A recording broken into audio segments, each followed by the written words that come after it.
Porque agora, meu amigo, é guerra declarada ao sistema que já declarou guerra muito antes à direita.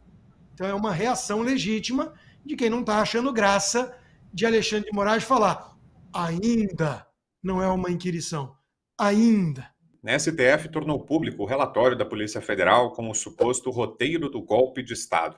Foram elencados 7 pontos-chave na linha de investigação, sendo a 7ª parte o desembarque das Forças Armadas.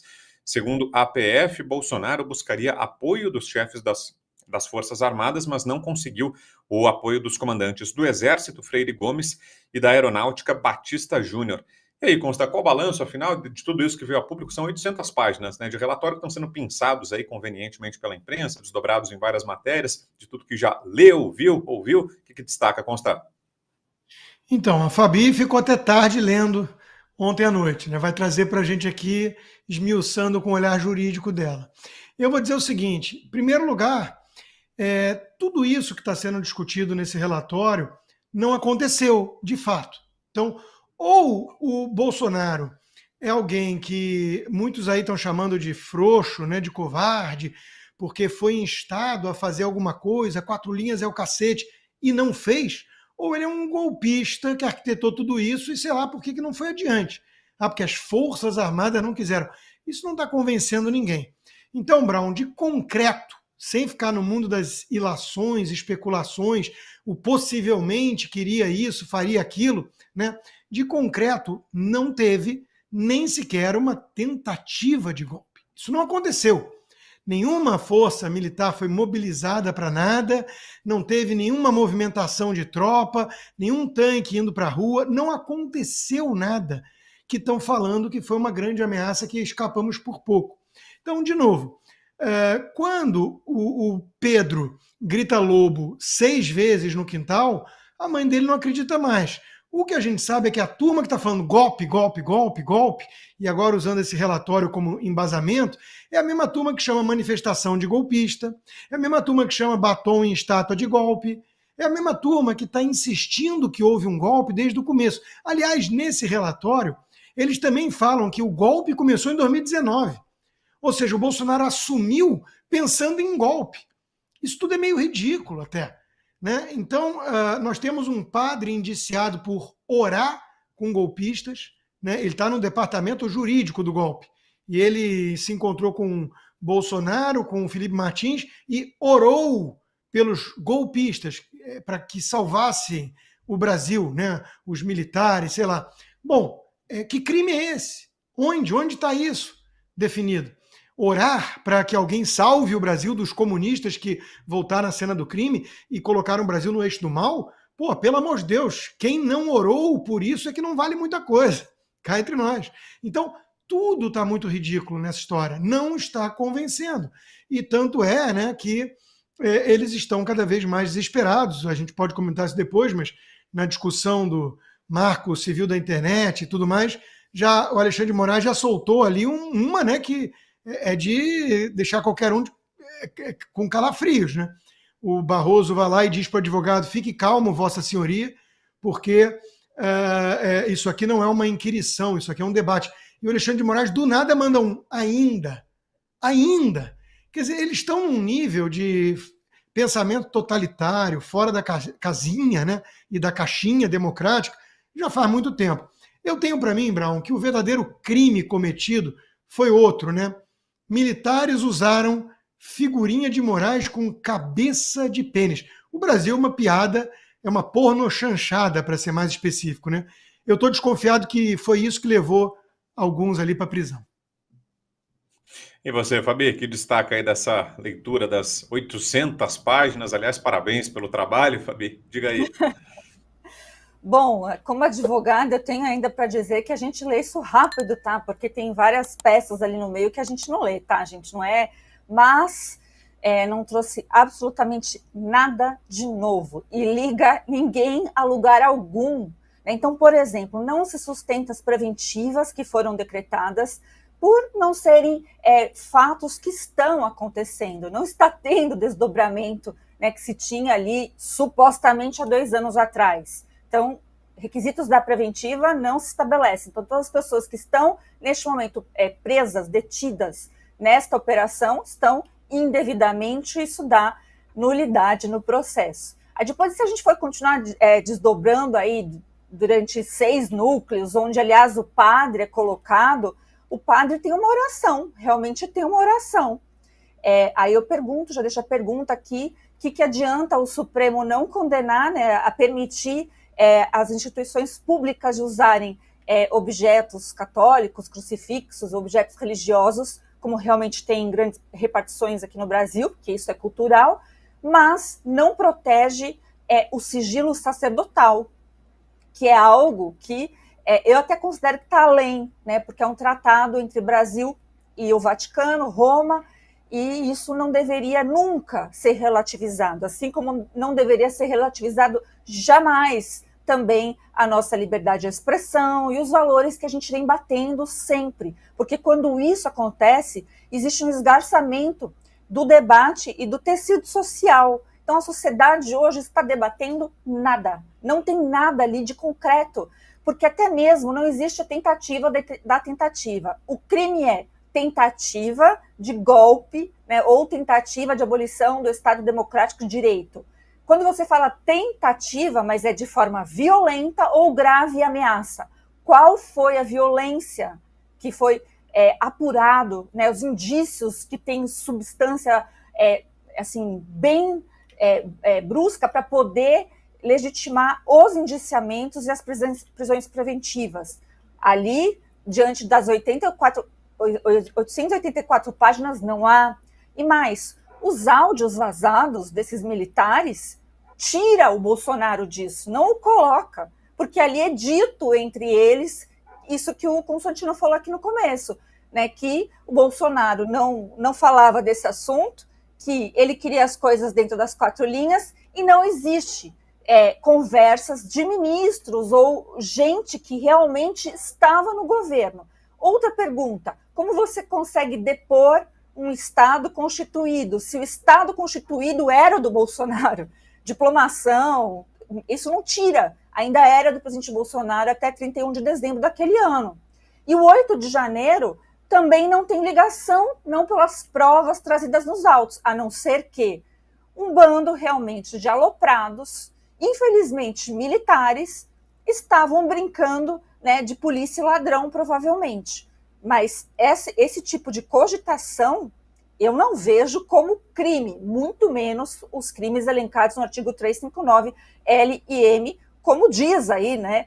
E vamos ver se a Procuradoria-Geral da República vai bancar isso, porque será, assim, bem temerário, né? Vai contra todas as normas do direito. Não sei se nós estamos ainda sendo governados com normas, com democracia de verdade, porque a lei é a democracia em seu estado representativo, ou realmente estamos numa ditadura, né? Então, os próximos meses nos responderá. Vamos falar sobre um outro caso, o caso do deputado Marcel Van Hatten. Tivemos o posicionamento do presidente da Câmara, Arthur Lira, sobre aquele pedido de indiciamento do deputado Van Hatten. Ele foi intimado pela Polícia Federal a prestar depoimento, e aí Lira disse o seguinte: ele orientou deputados a não comparecerem, a não depor na Polícia Federal por discursos em plenário.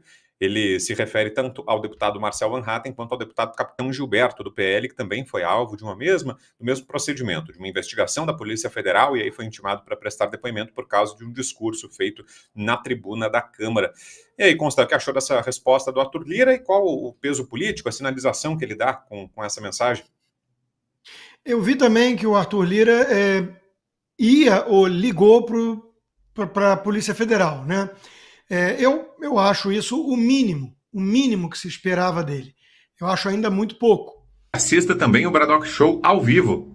Pela gravidade do que está acontecendo com o Congresso, desde o caso Daniel Silveira, né, eu esperaria dele, se realmente quisesse defender a independência da Câmara, uma ação muito mais enérgica. Seja ela em atos concretos, seja ela em externar publicamente o absurdo e a revolta, a indignação com o que está acontecendo, né? Não é hora dele ser comedido e agir nos bastidores e com calma e diálogo. É hora dele vir a público como presidente da casa e dizer que isso é inaceitável, que nós não podemos tolerar o artigo 53 ser rasgado dessa forma diante dos olhos de todos os brasileiros por quem deveria ser seu guardião. Isso é muito grave. Ministro do Supremo colocando o deputado em inquérito, Polícia Federal indo lá e indiciando um deputado por uma fala na tribuna sobre uma denúncia de um delegado da Polícia Federal. Quer dizer, qual é a imagem que isso passa para o mundo e para o Brasil?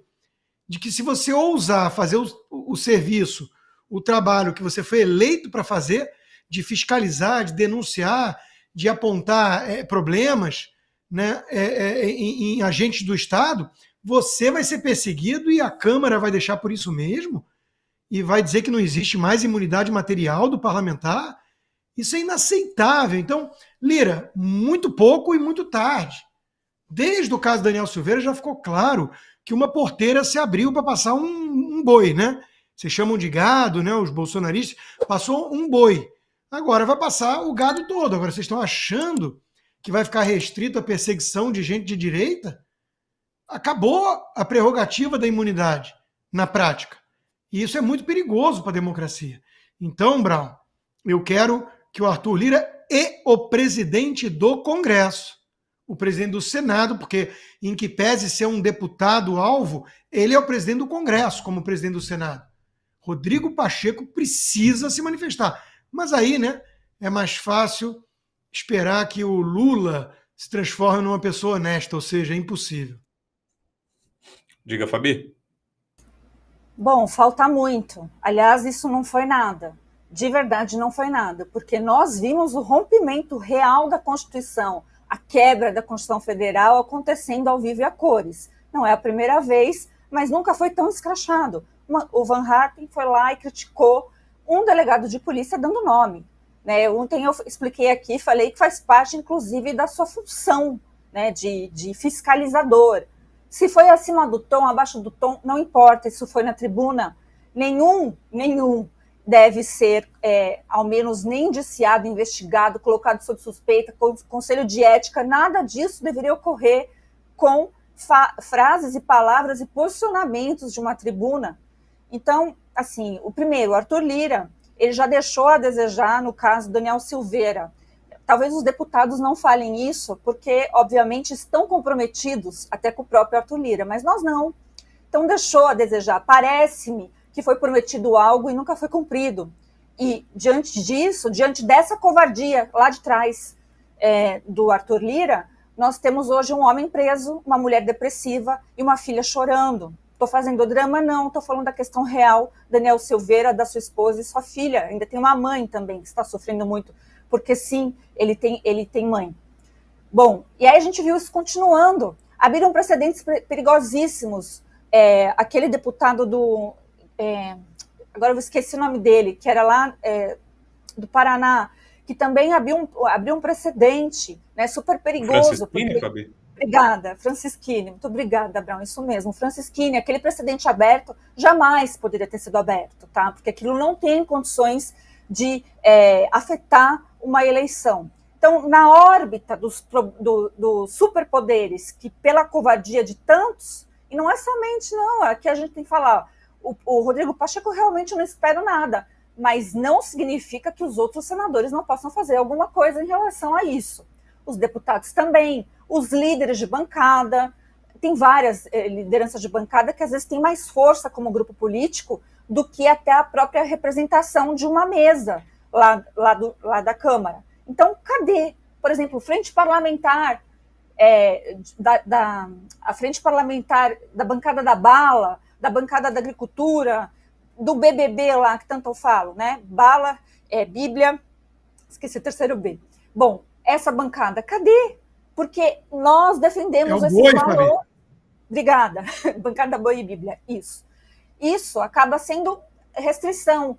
É escandaloso ter um padre com seu sigilo sacerdotal já violado. O telefone dele já foi apreendido. Isso já aconteceu. Então, gente, a gente já está falando do passado, tem que corrigir o passado para ver se melhora o presente, para poder ver se dá para a gente sonhar no futuro. Então, a covardia de todo mundo e essa esperança vai ser conversado, tem que ser... Não tem conversa. Esse pessoal não veio para conversar. Esse pessoal tá destruindo o Brasil. Boa, Fabi, mudando de assunto, vamos falar sobre uma pesquisa que saiu hoje para as eleições de 2026. Sim, pesquisa já sondando a eleição presidencial de 2026 e ela mostra Jair Bolsonaro à frente de Lula. São vários cenários, mas no cenário em que Bolsonaro é colocado como candidato, lembrando que no momento ele está inelegível, está aí nessa busca para recuperar os direitos políticos, no cenário em que tem Bolsonaro e Lula, o Bolsonaro está na primeira posição. Coloca aí para a gente, Cláudio, por favor, aquela tabela com os números para facilitar a sua visualização, você que está assistindo a gente, lê na vertical, tá, gente? 1, 2, 3, cada uma daquelas barras é um cenário, e aí peço sua atenção para o cenário número 1, que é o que tem Bolsonaro como candidato. Aí ele aparece com 37,6, Lula 33,6. E aí tem os demais candidatos ali, Ciro Gomes, Simone Tebet, Ronaldo Caiado, Tarcísio, Ratinho Júnior, Zema, Fernando Haddad. Aí são embaralhados os nomes em cada um dos cenários, alguns candidatos são testados. No cenário 2, esse é outro ponto interessante, é testada como candidata da direita a Michele Bolsonaro. E aí o número é o seguinte, Lula 34,2, Michele 27,5. E no terceiro cenário é testado como candidato o governador Tarcísio. E aí Lula 34,7, Tarcísio 24,1 e os demais candidatos ali que você pode observar, cada um com a sua pontuação, mas esses são os destaques, os cenários com Jair Bolsonaro, Michele Bolsonaro e Tarcísio de Freitas. Vou inverter a ordem, começar aqui contigo, Fabi, sua análise sobre esses números.